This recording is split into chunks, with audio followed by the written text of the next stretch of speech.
عليكم ورحمة الله وبركاته أصحابتي دمان ولي بالبو عن كي joogtan waa walaashii raaqayda fiin oo nidheeso soo noqod wanaagsan soo noqod wacan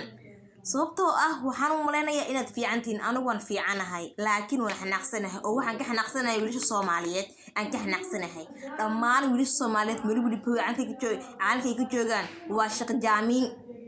kuma tahay midaan ku sheegay horta Ilaahay ha u naxariisto marxuumada geeriyootay ee madaxda lagu magacaabo Xamdi waxaan leeyahay Ilaahay qabrigeed khayr ilaaha ka siiyo waxa dishay gacan ka darnaa dishay sababtoo waxa isku ku dareen kufsi iyo dil isku ku dareen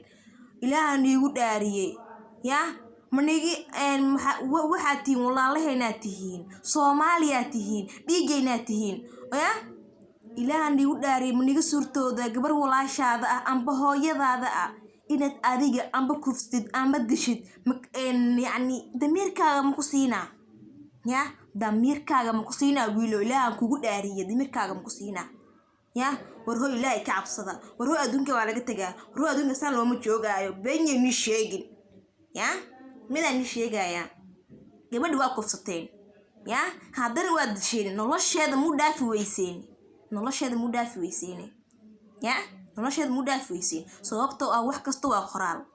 wax kasta horta way qoran yihiin mi fahamteeni gabar nin way u tagtaa ayadana gurigeeda waa la yimaadaa ya waa la yimaadaa laakiin ya ina kufsatiin dishiin haddana kaaga sii daran lix biyaan ka tuurtid damirka ma ku siiye ya damirkaaga ma ku sii Ilaahay ka cabsa adduunka waa laga tagaahay warhood horta mida ku sheegay mid iga dhageyso gabartu way ku dhashay way kula dhalatay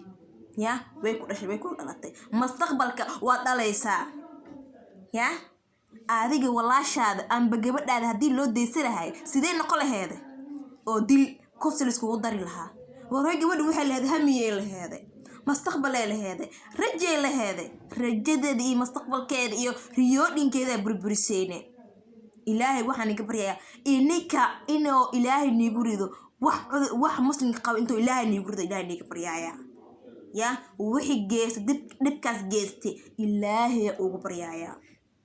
ya war damirkaaga ma ku siiye gabar Soomaaliyeed waa hooyada waa walaasha ya way ku dhalay way ku dhashay way kula dhalatay mustaqbalka waa dhalaysaa ya gabar adig kula dhalatay ku dhashay marata in la kufsado la dilo haddana dab lix biyaan leh in laga tuuro ma rabtaa Ilaahay kugu dhar Ilaahay ka cabso adduunka waa laga tagaahay war hooy kaale markii aad tuuraysay aad dilaysay aad kufsiyaysay ya ala ka cabsi maskaxdaada kuma soo dhicin macas maskaxdaada kuma soo dhicin soomiin horta wax kasta waa qoraal yaan la dhihin gabdhaha wiilasha maxay ugu tagaan yaan la dhihin ya yaan la dhihin gabar wiil way u tagtaa waan loo yimaadaa gurigeed waa loogu yimaadaa laakiin dhibka jira wuxuu yahay ya dhibka jira wuxuu yahay wixii qoran oo adiga Ilaahay ku soo qoray maalinta caloosha hooyada ku jirtay lagu soo qoray si sahal amba si karo lagu gudbaysid laasin wadada waa inaad martidaa ma fahanteeni ya war Ilaahay ka cabsada war anaga dibni mudaysano inig dibka maalin kasta noo deysanaysaan maxay tihiin ya war ma 9 sano jirto aniga fakaweyse 9 sano gabar jirta aniga fakaweyse sababtoo waxa isticmaalaysi wax tankiina awoodiina isticmaalaysi ya awoodiina iyo waxadiina wax ahaanin isticmaalaysiin ya aka bacdi gabdhaha walaalihiina ku soo noqonaysiin waxaad tihiin munaafiqiin atihiin ma fahanteeni dhammaan wiilasha ma dhahayaa aniga waxaan dhahayaa wiilasha way is ogyihiin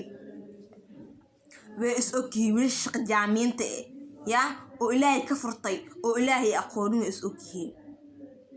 ya ebo Ilaahay kugu dhaariyay damirkaaga ma ku siiye waa kufsatay markaa kufsaxday maxaa iskaaga deeways